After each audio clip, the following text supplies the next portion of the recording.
berbagai karakter, kemudian karakternya sangat-sangat unik. Nah, sekarang ini karakter anak kita ini kita bilanglah unik, ya kan? Nah, kita misalnya berbicara begini, dia sudah pandai mengolah. Nah, pandai mengolah. Dia bicara pandai mengolah dan sebagainya. Nah, di sini misalnya kemudian yang pertama kemudian dari segi fisik dulu Pak Ibu. Dari dia bangun tidur, kemudian kita siapkan makanan, kemudian kita siapkan perlengkapan belajar seperti yang saya katakan tadi, supaya jangan terulang seperti nanti hari yang sebelumnya. Nah, itu sama-sama kita pikirkan Bapak Ibu. Kemudian dari segi lagi kepedulian mental. Nah, kepedulian mental ini Bapak Ibu karena kita artinya bahwa kita tahu anak-anak kita ini memang belum mampu dia berpikir, belum dapat kematangan berpikir seperti kita. Nah, mereka belum dapat kemampuan berpikir jernih. Makanya kepedulian kita harus selalu ada. Nah, harus selalu ada. Memang dunia anak-anak memang begitu, dia suka membuat ribut, ya kan? Suka membuat nakal dan sebagainya. Tapi itu memang dunia anak-anak. Tapi kalau di sini kami, itu memang sudah hal biasa kami bina. Nah, ini juga jangan segan-segan Bapak Ibu kita berikan arahan, supaya dia dapat berpikir dengan baik dan dapat bertindak ke depan dengan baik. Nah, semoga dengan hal yang kita lakukan ini, harapan kita semua ini adalah anak-anak kita memiliki potensi yang bagus. Arti potensi itu kan kemampuan dia berpikir. Nah, bagaimana dia berpikir, baru dia melakukan tindakan. Jangan dia tidak mampu berpikir langsung melakukan tindakan. Nah, itu kalau dia langsung melakukan tindakan tanpa dia berpikir, itu akan juga membuat kita tidak enak kita lihat. Nah, begitu Bapak Ibu. Selain daripada kepedulian mental, juga kami sangat juga berterima kasih kepada Bapak Ibu.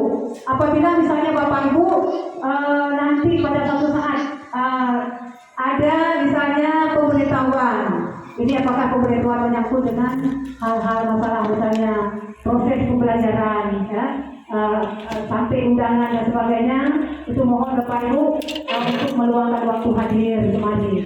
Nah, kemudian kadang-kadang ada Bapak Ibu, ini perlu kami sampaikan juga. 2 kali kami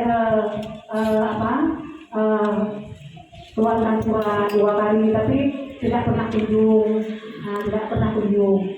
Nah, tapi mudah-mudahan ini ke depan kita sama-sama. Itu kita harus batasi langsung. Tapi tanpa kita menegur orang, tanpa menyakiti orang lain. Begitu caranya Bapak Ibu. Nah, kita ada pada diri sendiri. Hal tersebut ada pada diri sendiri caranya bagaimana. Nah, kemudian yang selanjutnya setelah lingkungan masyarakat, karena dia setiap anak yang mendapatkan lingkungan yang bagus, itu dia pasti berkembangnya bagus. Tapi apabila kita di rumah misalnya kita bagus, misalnya kita beri pembinaan dan sebagainya, dia mendapatkan lingkungan yang tidak sehat, juga dia akan terbawa.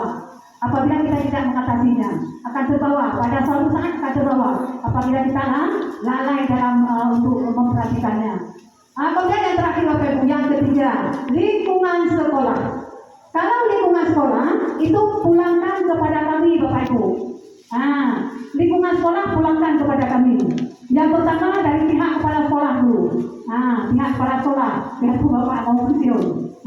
Kemudian pihak guru, kami guru ini juga harus siap bagaimana menampilkan pembelajaran yang bagus untuk si anak, supaya dia menarik dalam dia belajar. Itu juga perlu dari kami, itu lingkungan belajar.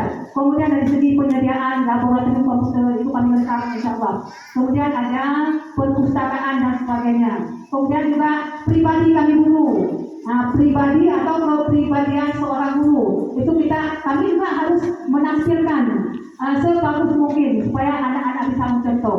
Kami juga berat tanggung jawab. Berat. Kami dalam menghadapi anak-anak memang seperti itu. Kalau bandel kami tidak ada masalah. Bandel nama itu tidak ada permasalahan dengan kami. Kami siap untuk membina. Memang tugas kami. Kemudian bergabung dengan ibu sekalian di rumah. Makanya kalau setiap ada pemberitahuan, surat dan sebagainya, mohon kunjunglah Bapak Ibu kemari. Itu yang kami tegaskan sekali lagi. Supaya jangan terjadi nanti ada siswa yang seminggu di sekolah, ada ada yang macam-macam lah kejadiannya. Nah, makanya perlu kami sampaikan seperti itu. Nah, saya rasa mungkin hanya ini yang dapat saya sampaikan. Karena ada nanti kawan saya yang satu lagi yang mau menyampaikan nasihat atau bimbingan lain. Lebih dan kurang saya mohon maaf. Assalamualaikum warahmatullahi wabarakatuh.